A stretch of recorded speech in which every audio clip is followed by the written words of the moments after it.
Hello, my name is Sarah Ray, and I would like to share with you a little bit of information that I've come across while researching the idea that physical activity has a positive influence on academic performance.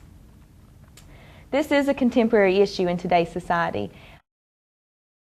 Test scores have been the main topic of conversation for schools and principals, teachers, and parents alike over the past several years. It's very important to them how their students are doing and that they do a good job, and they want to do whatever they can to make the test scores higher. Also, many people argue the idea of whether or not physical activity does contribute to better academic performance. I've come across a quote that I've really enjoyed having up and where I can see each and every day that says, "Children must be healthy to learn and must learn to be healthy." I think that is very important. There have been correlations shown between students' physical activity and their academic performance, according to the American School Board Journal in October of 2008. Also, a statewide study of students in California found a positive relationship between students' physical fitness levels and their standardized math and reading scores. Furthermore, students who were physically active every day were more likely to report getting mostly A's and B's in their classes as opposed to their more sedentary peers, according to a 2003 CDC study. One way to increase students' physical fitness is to offer quality physical education programs. Though several districts around the country have cut physical education programs to make room for more reading, math, and science instruction, the evidence suggests that spending more time in physical education class did not have a negative effect on students' standardized test scores, even though less time was available for academic subjects. Experts speculate that exercise may boost academic performance in various ways. One, by burning off pent-up energy and allowing kids to play, which will give them the ability to pay better attention in class and focus on their work. Also, boosting their self-esteem and mood, making them feel better about themselves while they're in the classroom as well. A third way, by increasing blood flow to the brain, helping with memory and concentration. In Macomb, Mississippi, former Superintendent Pat Cooper made a commitment to concentrate on health needs of students. Cooper implemented a coordinated school health approach to address the physical, social, and emotional barriers to learning.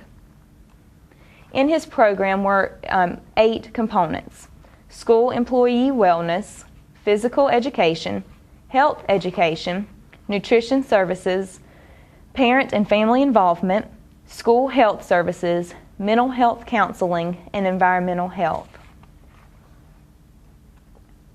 The district has seen improvements in its students' academic achievement between 1996 and 2005. Dropout rates decreased from 31% to 11%, and graduation rates increased to 95%. The district's ranking rose from 59th to 14th in the state. Healthy school environments support a better future for all by ensuring that students who are academically prepared are also healthy and live long enough to contribute their talents to the nation's future. The 2008 Physical Activity Guidelines for Americans states that kids should have 1 or more hour of physical activity that would be moderate to vigorous a day, like biking or running and sports such as soccer or basketball. Also, they should have vigorous intensity physical movement such as hiking or skateboarding at least 3 days a week. Some facts that I have come across that are astounding but very true are that approximately 9 million children in the United States are overweight. This is triple the number from 1980. Poor nutrition and sedentary lifestyles are the root causes. Childhood weight problems can lead to elevated blood pressure and cholesterol, joint problems, type 2 diabetes, gallbladder disease, asthma, and depression and anxiety. Severely overweight children miss 4 times as much school as normal weight children and often suffer from depression, anxiety disorders, and isolation from their peers.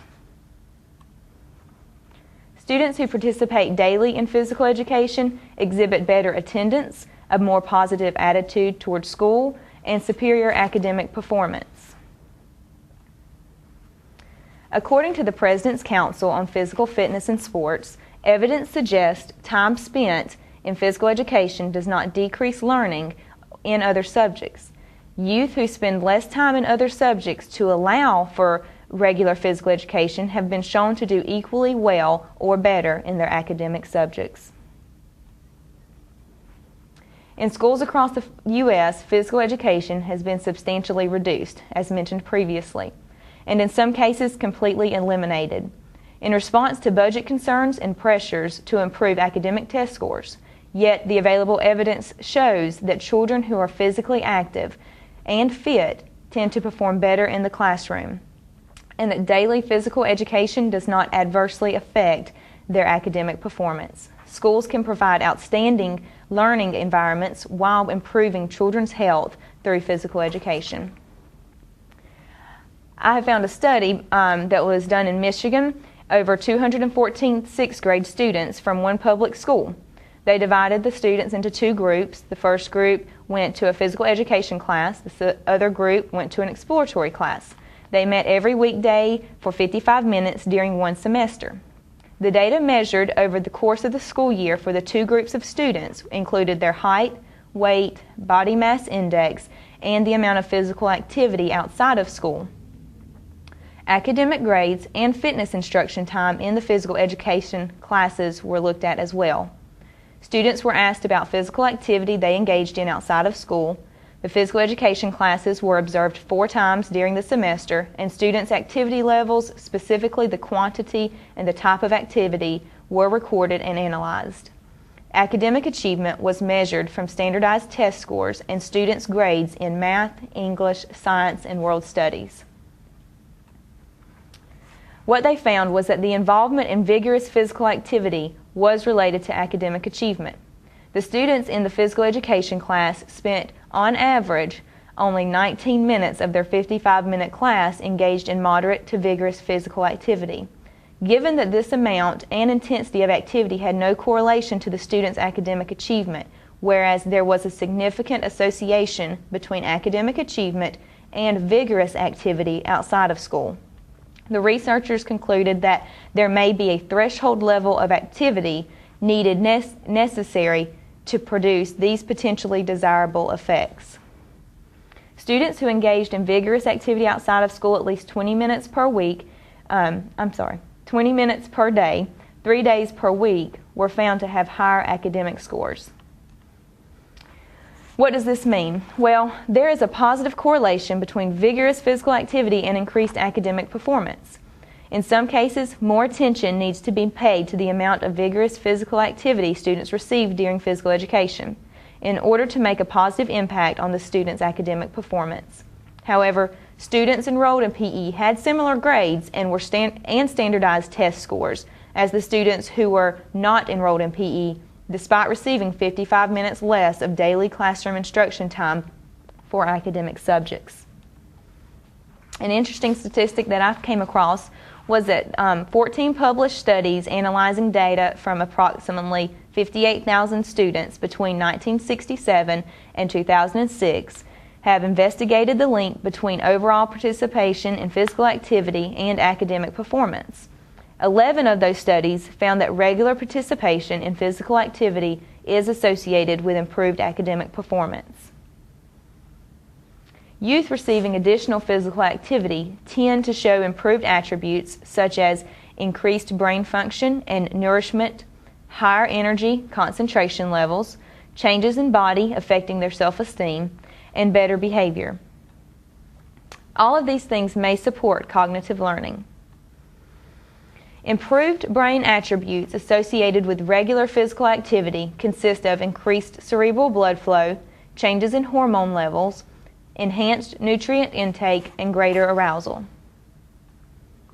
A trio of studies presented at the 2001 Society for Neuroscience Conference suggests regular exercise can improve cognitive function and increase levels of substances in the brain responsible for maintaining the health of neurons. The thought for today: give children time outside the classroom to help relieve their boredom and break up the monotony of the academic setting, resulting in higher attention levels during classroom instruction. Physical exercise is better for the brain. You are not going to get smarter by sitting in front of the TV or the computer. However, those are great pieces of technology that we have, and they are a help. Doing just that isn't going to get you where you need to be. Evidence suggests that a healthy human being is a human doing. Exercise is, or it should be, a part of our natural life. These days we have to constantly include exercise into our daily routine. Years ago, walking was a form of transportation. Now people just take the easiest route most of the time to get from point A to point B. Examples of this may be taking the elevator or escalator instead of the stairs, or in the airports nowadays they have the running walkways that you can just stand on and it moves you down the hallway and you don't have to walk. And some people, they choose to have someone drop them off at the door so they don't have to walk into a store instead of parking their car out a little ways and taking the walk into the store. Nearly half of young people from the ages of 12 to 21 do not participate in vigorous physical activity on a regular basis. Recent studies show that the average child spends 4 hours in front of the television every day. Also, think about all the time that they are spending playing video games and on the computer. That 4 hours a day doesn't include those other two things, and we know that children enjoy those things and do a lot of that as well. Walking is especially good for your brain. It increases circulation and the oxygen and glucose that reach your brain. Walking is not strenuous, so your leg muscles don't take up extra oxygen and glucose like doing strenuous exercise would. As you walk, you effectively oxygenate your brain. Maybe this is why walking can clear your mind or to help you think better. So in other words, stay active, stay healthy. Staying active and healthy result in a more enjoyable state of living. Also, an active body helps facilitate in having an active mind.